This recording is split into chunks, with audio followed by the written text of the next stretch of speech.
I always played cane reeds. Uh-huh. And I wasn't too bad at wet, with regard to wet blowing, I wasn't too bad. Yeah. But if you're a wet blower, it could be a nightmare.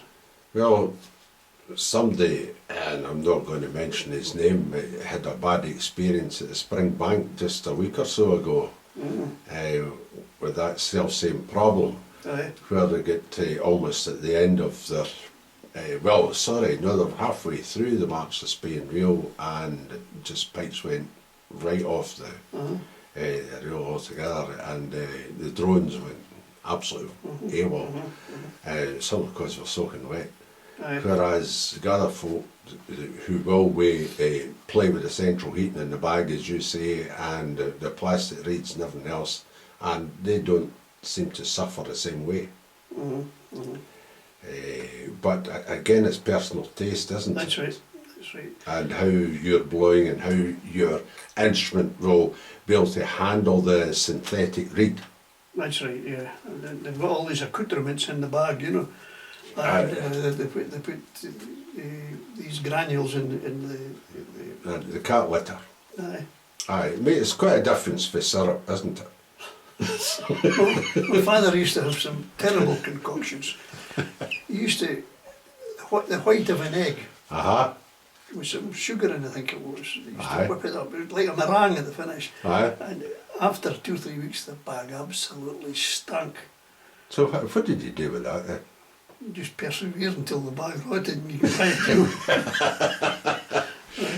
new. John McAllister showed me that, or told me that, when you got a new bag, get some decorator's size, just a spot of hot water to dissolve the granules, stick that in and swirl it about inside the bag into the seams and that, drain it off, hang it on the washing line, and then blow the bag up, plug it, and if there was any sight, if the bag wasn't fully inflated in the morning, it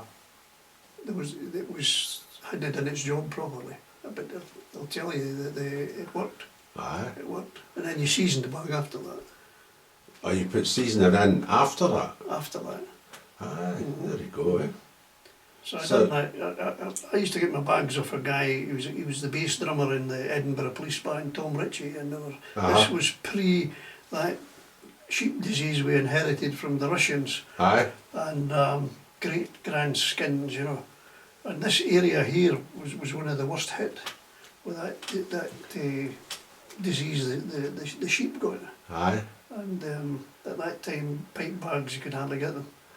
I spoke to a bag maker last year or two, and they said he's actually got to watch the country where the bags come from, the sheepskins come from, because if there's barbed wire in use in that sort of area where they're getting the sheepskin from, there's a fair chance it'll be punctured by the barbed wire.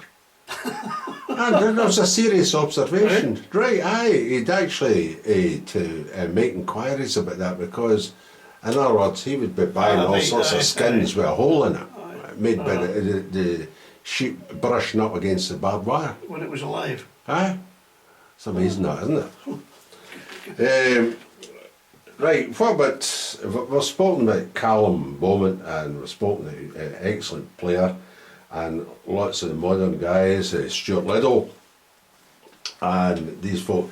How does the likes of Donald McPherson and Donald McLeod compare? Oh, they're two brilliant players. Brilliant players. That was two of my favourite players, along with Duncan Johnson. What's been said about Donald McLeod and Donald McPherson doesn't need me to talk about that, because everybody knows they were tremendous players, great records. But Duncan Johnson was a wee bit different. Duncan didn't compete very much, but he had a cracking set of fingers. Brilliant. Wonderful.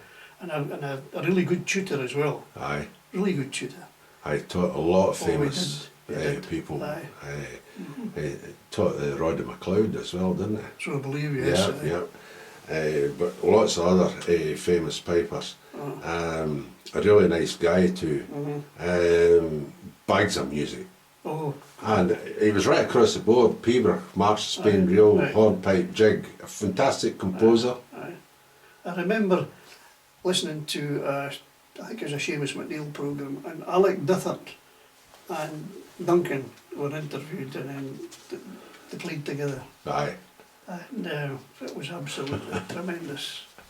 Hornpipes and jigs, goodness gracious. Great stuff. Bit of wag too, Aye. Duncan, wasn't it? Oh, I could, as I say, if he had competed, some of these guys would have got a fright.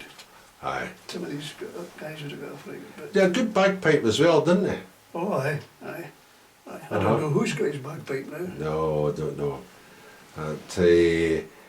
Any other sort of observations come to mind about your piping life at all? Well, I took my solo piping career, as it was, took a wee bit of a backward step when I took over the band. But I had two goes really at the solo piping, up until I was about 30. And I had a wee measure of success then. And then I took the band over, became pipe major of the band, and